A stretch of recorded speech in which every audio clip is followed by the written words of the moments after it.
अरे पाल साहब होने का गुरूर उन्हें क्या मालूम।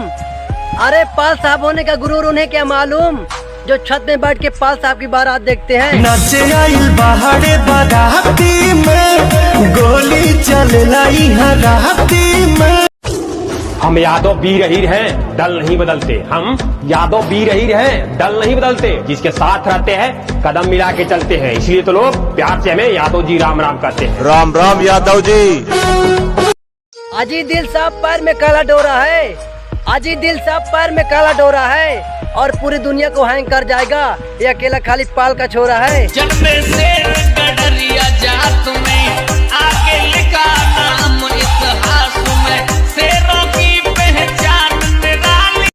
हम यादव है बेटा, रणभूमि में आए तो दुश्मनों को मार गिराते हैं, और खेती में आए तो धरती का सीना चीर के उसमें फसल भी उगाते हैं। जय यादव, जय माधव। अरे गलत फहमी दूर हो जाएगी जिस दिन फेस टू फेस लड़ेगा। अरे गलत फहमी दूर हो जाएगी जिस दिन फेस टू फेस लड़ेगा। और बेटा तुझे तो क्या, तुम्हारे वकील को भी उठा लाएंगे जो पाल साहब के खिलाफ केस लड़ेगा। करते हैं रात धर दे छाती पे लात, बेटा बापू के सामने न टिक पाओ। अरे सोने के जेवर और पाल साहब के तेवर, अरे सोने के जेवर और पाल साहब के तेवर अक्सर लोगों को महंगे पड़ते हैं। सर पे हमारा रहे हरदम खून में सवार, बड़े रान हो ही जान पीछे घूमे सरकार।